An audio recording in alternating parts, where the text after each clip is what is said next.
Hey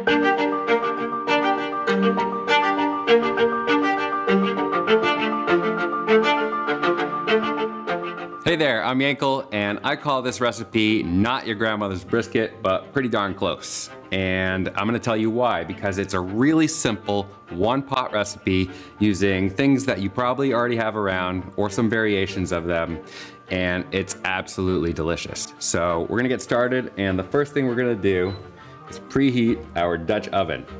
Dutch ovens are magical. I use them for everything, but in this case, using a brisket, the key for me is having a tight closing lid. So Dutch oven works really well for that. We're gonna go with medium-high heat, and the first thing we're gonna do is mix our spices. Now I'm using spices that I already had in the kitchen. I've got some dry cumin, or cumin. I've got some ground garlic and some smoked paprika, and then some coarse ground black pepper, and a healthy dose of kosher salt.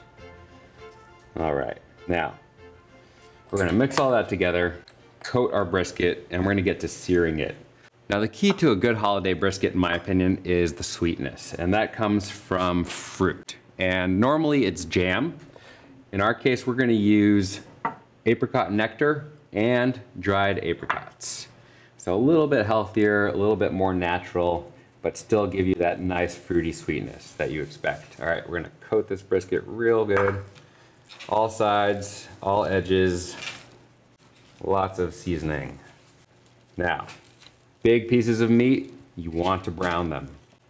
A good sear is gonna really develop deep flavor. So the first thing we do is get this beautiful hunk of meat browned up.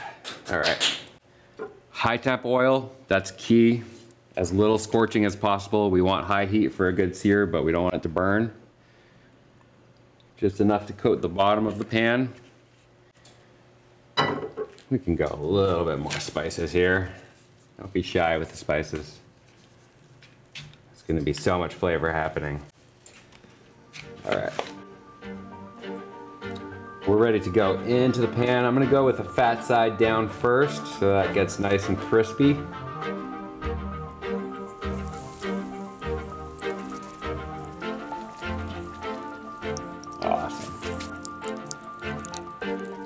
All right, while we let that sear up, I'm gonna wash my hands, and then we're gonna cut up our onion. We're gonna sear that, and once we've seared all sides, we're gonna add our onion. It's gonna add really, really nice flavor. Medium-sized chunks is fine. The brisket's gonna cook for a while.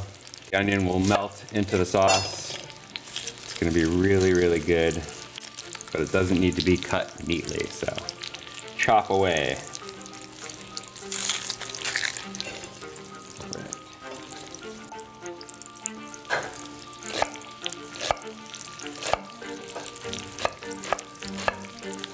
Just gonna have that ready for when I need it.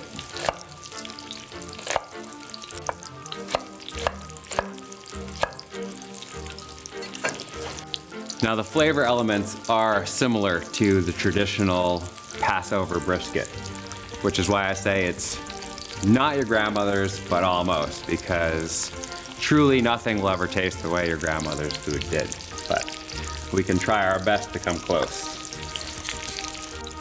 All right, getting some nice heat going on here. I'm just gonna turn up the heat a little bit.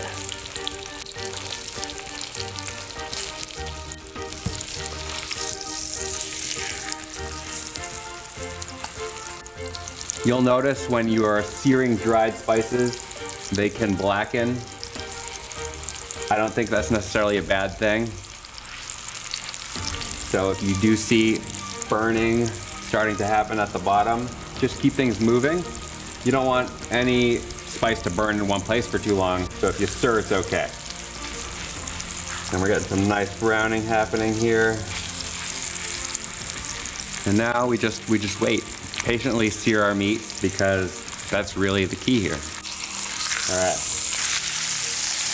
Remember when I said all sides? I meant all sides. All right, so we're gonna sit the brisket up here, and we're gonna sear the edges of the brisket in the corner. And in the meantime, we're gonna start building our sauce, our base. So onions go in.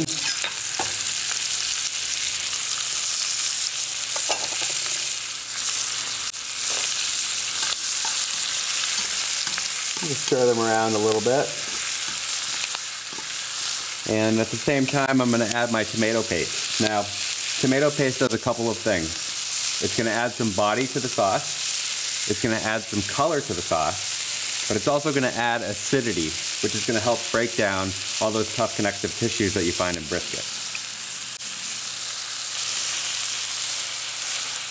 We're going to let that go right there.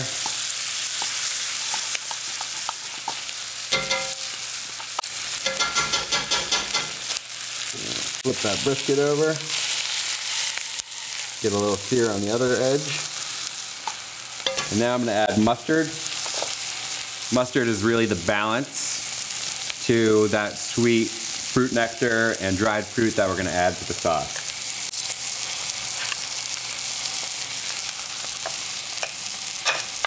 All right. And there's one more secret ingredient that's going to happen here that I haven't told you about. You may or may not be familiar with it, but it is white balsamic vinegar. And it is super delicious. It has a really nice acidity to it, but it's also a little bit sweet. So if you can find good white balsamic vinegar, I highly recommend keeping a bottle around. Regular balsamic is absolutely fine. In fact, any vinegar will work well in terms of balancing the sweetness and the fruit, but white balsamic is definitely the best here. All right, we're gonna deglaze with that. So we're gonna add that to the pot and scrape up all those little burn bits at the bottom with the balsamic vinegar. And that is beginning to smell so good. All right, last thing we do is we're gonna add our dried apricots. I know I said apricots earlier, but that didn't come naturally for me. I call them apricots. So we're going into the pot with those. They're actually gonna plump up. They're gonna reabsorb all of that apricot juice. There, I did it. Now it's natural. All right, apricot nectar. Now I don't even know what's natural for me. All that in there. That's gonna be our braising liquid. And that's gonna help steam and tenderize the brisket. It's gonna absorb all those flavors. So I'm just gonna stir it up to combine.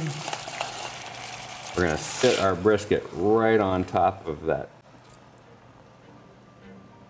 Holy cow, that's good. If you can find fresh apricots, toss some of those in there too. In fact, char them on the bottom, that'll be amazing. All right, we're gonna close it up nice and tight. It's gonna go into a preheated oven, 325 degrees for exactly 4 hours. See you in a bit.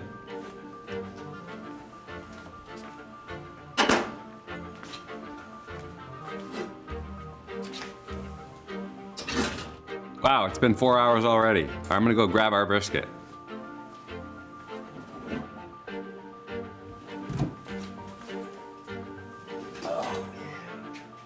Well, at this point, the whole house / studio smells like sweet, delicious brisket.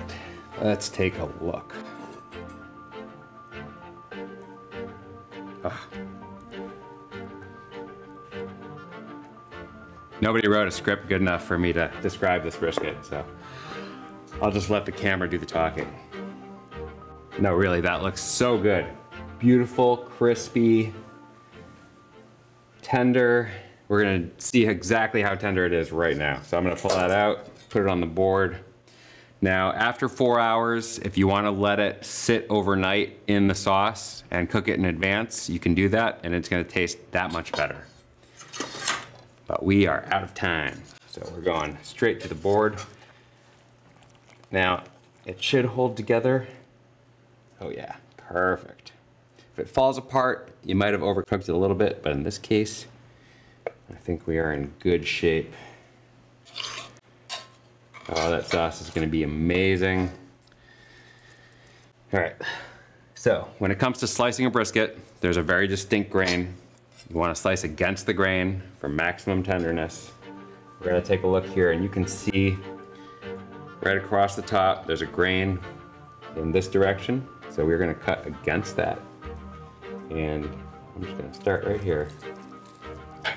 Oh, that just falls apart. I am just gonna stop here and eat for a minute. Maybe call my grandma, tell her I outdid her this time. That is just beautiful. So I'm gonna go medium thick slices, not too thin.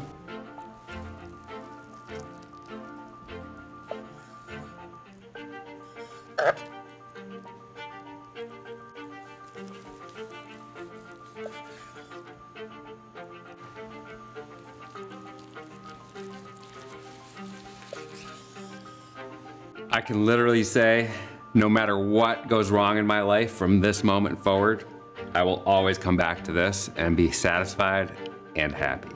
Let's put it on a platter. Absolutely beautiful. Onions, apricots, mustard, a little bit of vinegar and tomato. Melts together. It becomes this magical puree in the pot with all of the juices from the brisket. This is what the holidays are about. Grandma knew what she was doing. Clean out your fridge, put it in the brisket pot. Oh yeah. God bless. Well, this is what getting together with friends and family is all about.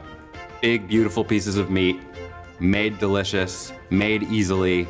One pot, it's all it takes. Use some ingredients you have around, put some balance in there, get a good sear on, have some patience, and it will always be successful. From my house to yours, from ButcherBox to your family, wishing you happy eating.